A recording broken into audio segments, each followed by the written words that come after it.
შეეხება ქართულ ჭიდაობას, გვეხმარება თუ არა ის ძიუდოში ვიტყოდი რომ გვეხმარება, იმიტომ რომ თითქმის ყველა ქართველს, ყველა ძიუდოის აქვს ქართული ჭიდაობა, ჭიდაობები ისევე როგორც ავთოს, ასევე მეც.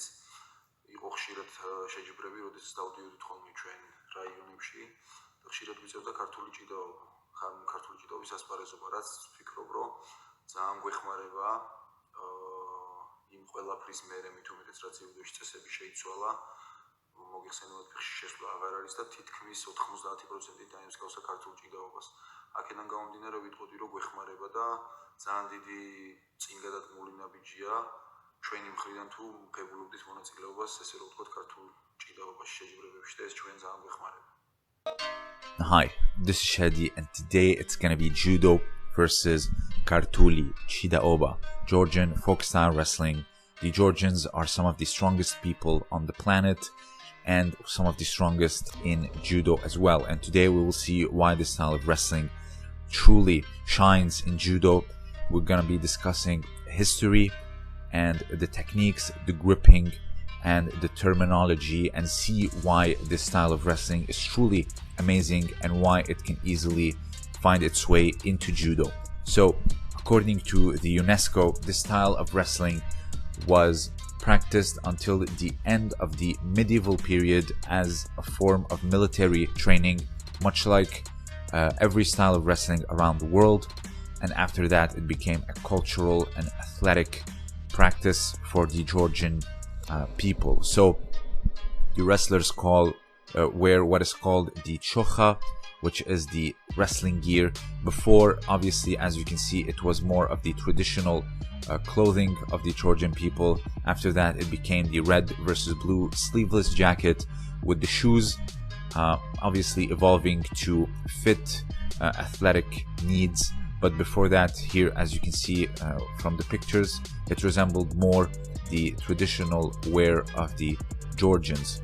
So the fighters come in, you have someone playing an air instrument, it's called the zurna, and another one playing the drum called the doli. The goal is to put someone on the ground, very similar to an ippon. So let's compare some throws. The uchimata is called the amos muli. Now you don't have a sleeve grip, obviously, so you either have to resort to a grip down the back and a lapel grip parallel or double lapel grip, and you can easily go from there. So you can do it from mawari komi, like a spin out uchimata or a simple uchimata, but the uchimata is called amos muli. Here is a great example of it. Now the ogoshi is called the mogwerdi, which means hips.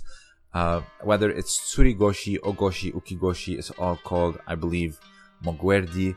The Georgians are very good at it. Gviniashvili in particular, you can see many examples, and also Papinashvili, but here you can see in the Georgian style you can grip around the back.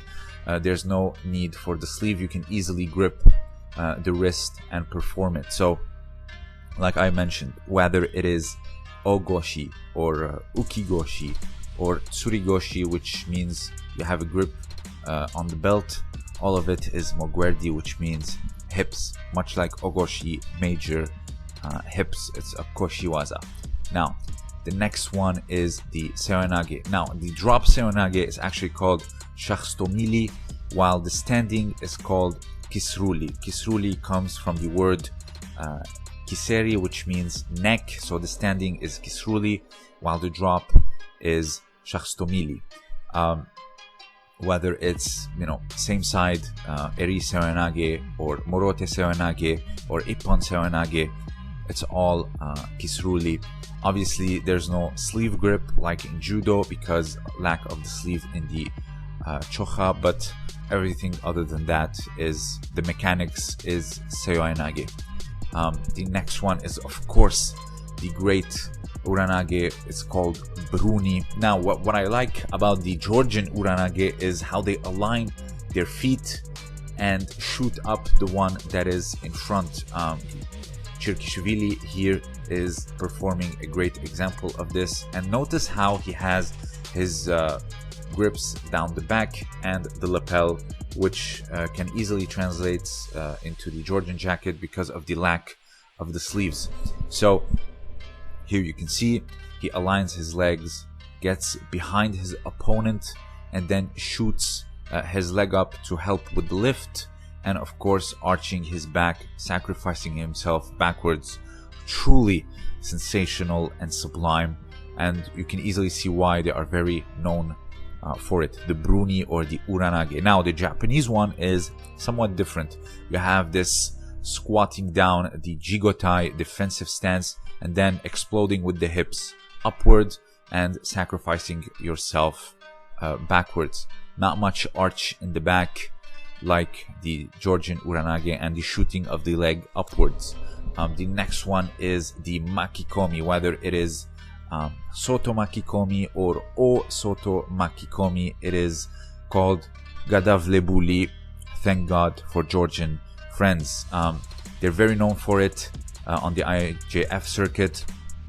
Again, whether it's Soto Makikomi, as you see here, there's no use of the leg. You grip an overhook. Now, you can see why a Georgian grip or the Georgian arm makes so much sense, because you can put it cross-side and then you have an easy access for the arm, and you can do a Gadavlebuli or a Makikomi rather easily. Or it can be here from an O Soto Makikomi, hooking with the leg, as in going for O Sotogari. You can go front or backwards.